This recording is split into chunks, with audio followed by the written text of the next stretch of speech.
Good morning. Welcome to Kids Power Hour. So glad you joined us today. This is Connie McClain with Janesville Apostolic Ministries. Our lesson today is Food from Heaven, found in Exodus chapter 15. God had made a path through the Red Sea for the children of Israel. He had protected them from the sun in the daytime and given them light at night.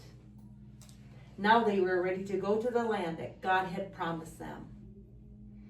But it was a long journey to the land where they were to live. Some of the people began to get tired of walking, and the water they brought was running out. Everyone was getting impatient. "We've had no water for 3 days," the people complained.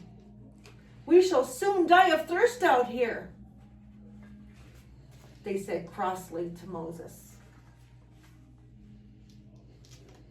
Finally, in the distance, they saw a pool of water. They rushed to get a drink, but their excitement turned to anger and disappointment. The water was so bitter. "We can't drink this," they shouted in disgust. "Moses, what are we going to drink?" Moses prayed to God. Moses, he went and he prayed to God. He couldn't believe after all they've been through, and God had showed him that he was going to lead them out, that they still had it in them to complain about something. "We can't drink this water." As Moses prayed, God had showed him what he needed to do. He told Moses to throw in a piece of wood, a tree, and that would clean up the water.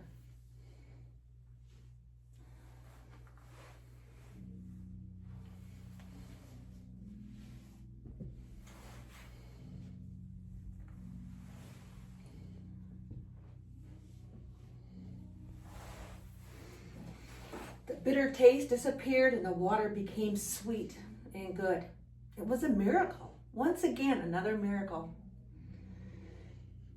The people were able to drink as much water as they wanted. They filled up pots, they filled up jugs, and they fed all their animals. The Israelites traveled on, but soon they were complaining again. "We're hungry."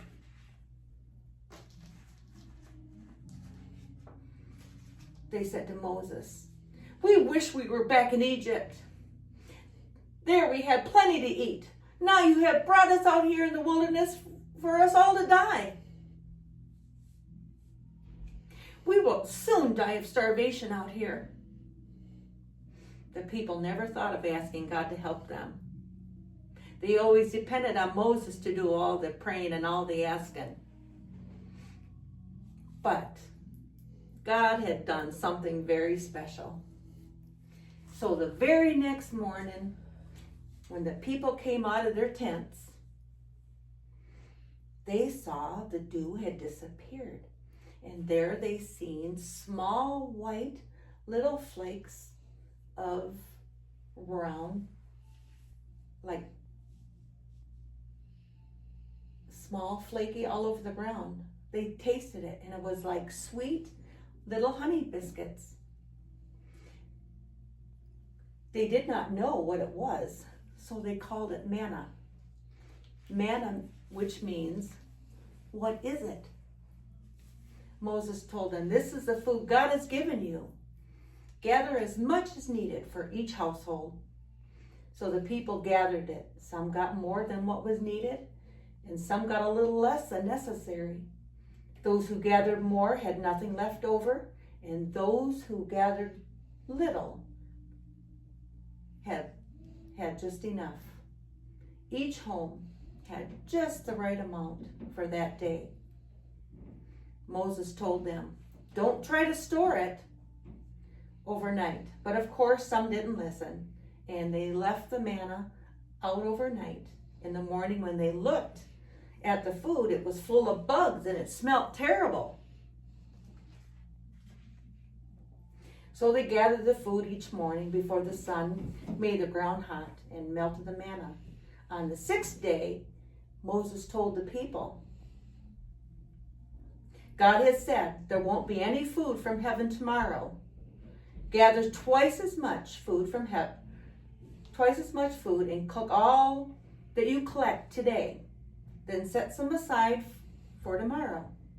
So they kept the food until the next day, and this time the food was good without any bugs or smell to it. But some of the people did go out and look for food on the 7th day. God was not pleased with those who had disobeyed. He said, how long refuse you to keep my commandments and my laws? For that the Lord hath given you the Sabbath. Therefore he give you on the 6th day the bread of 2 days. Abide every man in his place. Let no man go out of his place on the 7th day. Finally, the Israelites did as they were told. They learned to obey God. God fed the people for 40 years until at last they arrived in the land of Canaan, the land that God had promised them. Many years later, when Jesus was on earth, he said, man shall not live by bread alone, but by every word of God. Jesus also said, I am the bread of life. He that cometh to me shall never hunger, and he that believeth on me shall never thirst. The children of Israel had all their needs supplied when they trusted God's promises. We too have God's promises that he will supply all our needs. Which brings me to our memory passage today, found in Luke 4:4, and it says,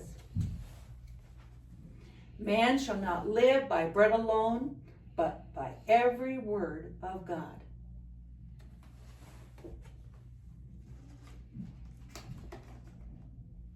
That concludes our lesson today. Remember to join us next time for God Sends Quail. We'll see you then.